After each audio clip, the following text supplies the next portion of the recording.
नमस्कार साथियों, स्वागत है आपका ज्ञान स्थली गुरुकुल में। 68,500 शिक्षक भर्ती 2018 से जुड़े लाखों अभ्यर्थियों के लिए आज की खबर बेहद महत्वपूर्ण है। क्या ओबीसी अभ्यर्थियों को आखिरकार 5% अर्हता छूट का लाभ मिलेगा? क्या लगभग 2200 अभ्यर्थियों के लिए नियुक्ति का रास्ता खुल जाएगा?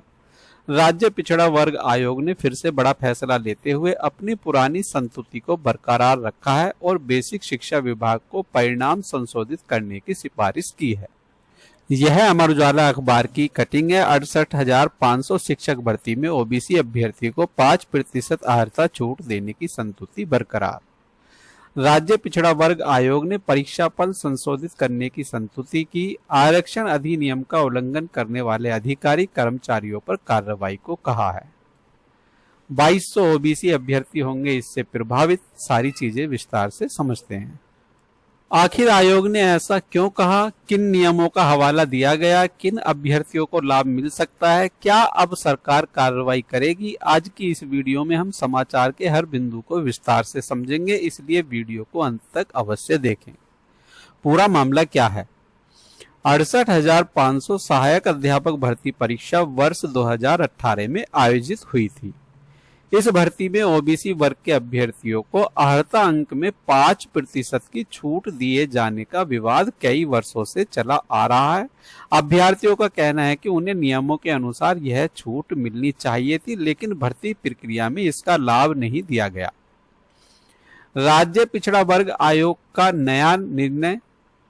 राज्य पिछड़ा वर्ग आयोग ने अपने 5 जनवरी 2022 की संस्तुति को दोबारा प्रभावी बनाए रखने का निर्णय लिया। आयोग का कहना है कि ओबीसी अभ्यर्थियों को 5% अर्हता छूट देना पूरी तरह नियमों के अनुरूप है और इसे लागू किया जाना चाहिए।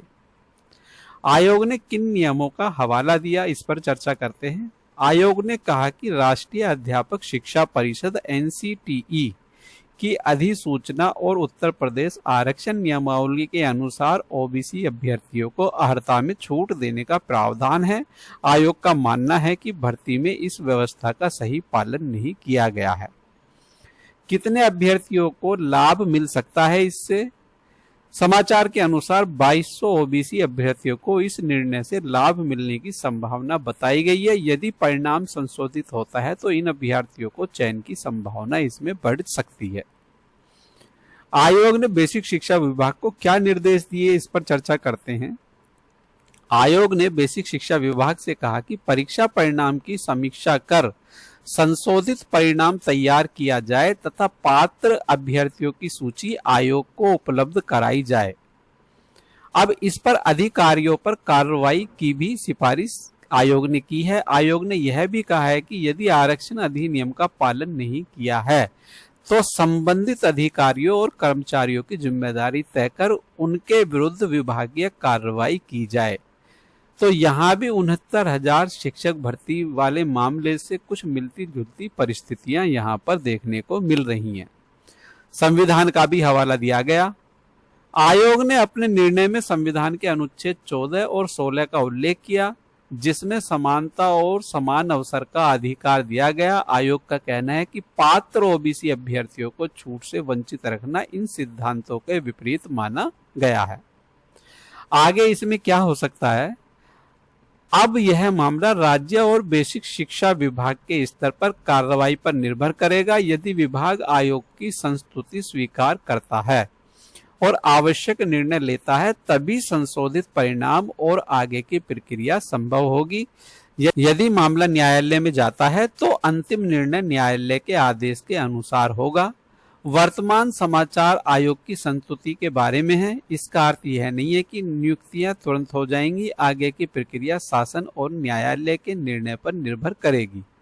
साथियों, 68,500 शिक्षक भर्ती का यह मामला हजारों अभ्यर्थियों के भविष्य से जुड़ा है। राज्य पिछड़ा वर्ग आयोग की यह संस्तुति निश्चित रूप से ओबीसी अभ्यर्थियों के लिए एक महत्वपूर्ण घटनाक्रम है, लेकिन अंतिम परिणाम सरकार और न्यायालय की आगामी कार्रवाई के बाद ही स्पष्ट होगा।